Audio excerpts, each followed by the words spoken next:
Haalli Beerut keessa jiru akkuma jirutti itti fufee jabaatee baay'ee kan nama sodaachisu.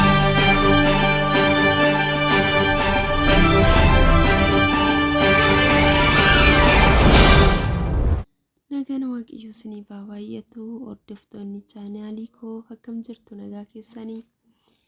Ani baay'ee nagaa kooti, Gooftaaf galannaa ta'u. Isinis lafa jirtanitti nagaa akka taatanii abdiin qaba Waaqayyootti. Obboloota koo haalli biyya kanaa biyya ani asuma keessa jira Beerut keessa haalli jiru baay'ee kan nama sodaachisuu fi baay'ee kan nama yaaddessuudha. Garuu waan hunduma keessatti iyyuu uumaan keenya jira. Kaleessas uumaadhuma keenyatti abdannee maatii keenya hundumayyuu obboloota keenya saba afaasaa beeknu waan hundumayyuu Rabbiin keenya tokkichatti hirkannee dhiisnee biraa baane yoo jiraannis yoo duunis akka jaalala isaa akka fedha isaa nuuf haa ta'u jennee ammas immoo akkuma kaleessatti of kennine sana Rabbii tokkichatti dabarsinee of kennuudha. Obboloota koo waammatanii kan nama jalaa hin dinne, kan yeroo rakkinaatti namaa birmatu, kan yeroo hundumayyuu garaa isaa nuuf rifatu Rabbiidhaan qabna jechaadha. Kanaaf yeroo hundumayyuu jabaannee gara fuula uumaa keenyatti haa dabarfannu isiniin jedha. Obboloota koo dhimma keenya lubbuu keenya hunduma isaayyuu sareen biyya nama nyaachurra sareen biyya ofii nama nyaachuu wayya jedha Oromoon gaafa mammaaku. Ba'anii biyya namaatti afuu Waaqayyo nama haa oolchu hin galle jechuu fi karaan cufame jedhu tikkeetti muraa hin jiran jedhu. Asitti teenyadhaa fi abiddatu nurratti boba'aa jira. Garumatti gorriyuu dhugaa baay'ee tokko nama wallaalchisa.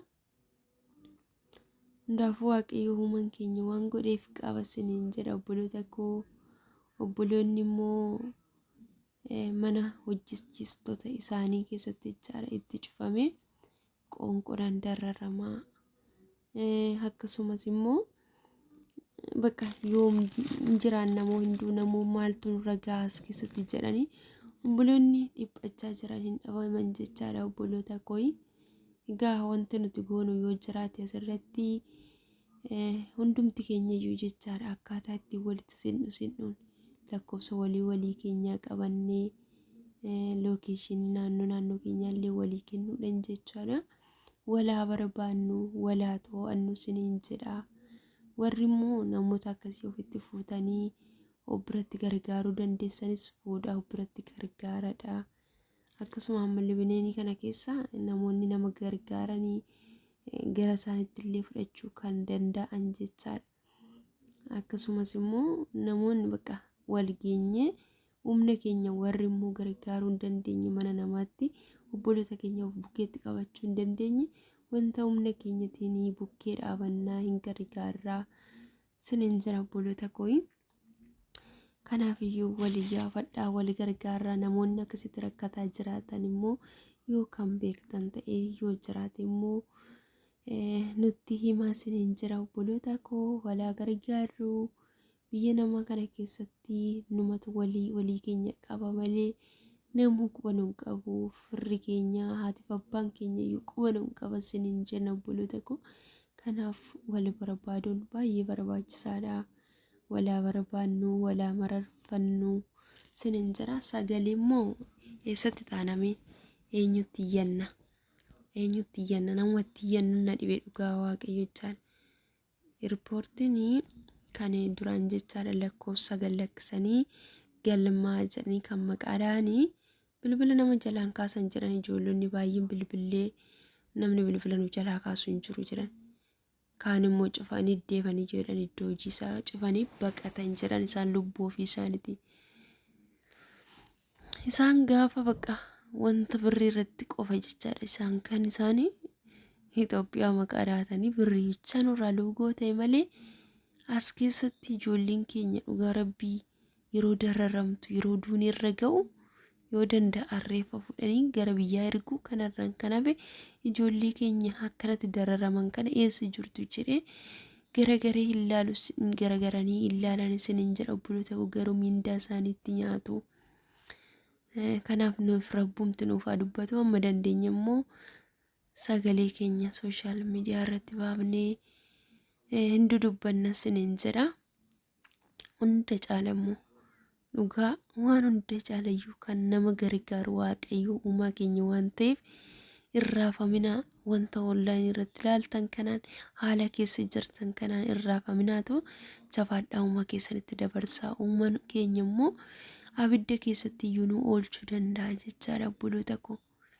Kanaaf irraafaminaadha. Oduus immoo waan abdii isinitti nurri callisaniituma warra odeessan isaa wajjin sim jettanii callistanii haasaan oolinaadha. Yeroo argattanitti uumaa keessan karadhaadha. Siniin jedha obboloota koo. Wanta jennu silaa hin jiruun warra babbadeera dhugaa hojjannee jijjiiramnee gara biyya keenyatti deebinas jennaani. Asitti kinoo ibidda nurratti boba'ee asitti qalbii irrachuu asitti dhukkuba argachuu yookaan lubbuu keenya iyyuu dhabuu isa kana carraan keenya maaliif akka akkas ta'e naaf hin galu dhugaa Waaqayyo. Ijoolleen keenya yeroo baay'ee hojjetanii dafqa isaanii faa dhabuu kallattii adda addaatiin jechaadha miidhamni kan isaan irra ga'u. Egaa firri keenyas waan hundumti keenya iyyuu Waaqayyo qofaadha waan ta'eef garuma Waaqayyo taayyinu akka amantii keenyatti Waaqayyo nu dhagaa. Siniin jedha obboloota koo jabaadhaa. Wanta jiru immoo fidee dhufee isinitti hima waan qulqullaa'aa ta'e jechaadha. Jedhee calliseetuma immoo sooshaal miidiyaa irraa fidee dhufuun natti hin tolu. Naannoon akkamii akka rukutanillee jara koo gaafadheen ture.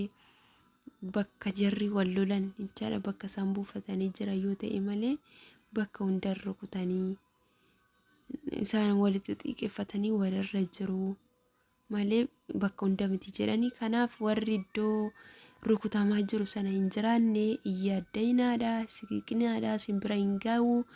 Lolli kun immoo nagaan bu'uu danda'a. Waaqayyo nagaa buusaa maaltu beekaa miti. Warri immoo iddoo haalli isaa jeeqama kanas jirtan immoo hin sodaatinaa uumaa keessanitti amanaadha. Inni immoo akka biyya isin baasetti deebisee nagaan biyya keenyattis nu galchaa. Kanaaf tasgabbaa isiniin jedha obboloota koo. Nagasumaan sammuu keessan hin jeeqinaadha. Yaaddaanis yaadda hubaatanis wanti godhan hin jiru jireenya keessatti beektanii obsuu sammuun namaa akka nagaa ta'u amma ta'e bakka dandamachuu wanta namatti dhufe rakkina namatti dhufe sana jechaadha. Kanaaf abdiin kukutatinaa jajjabaadhaa isiniin jedha obboloota koo. Baay'ee sin jaaladhaa, baay'ee sin kabajaa. Iddoon jirutti immoo Waaqayyo uumaa koo isiniif kan kadhadhaa, isinillee waliif kadhadhaa. Kana isiniin jedha amma deemnee wal arginutti nagaan naaf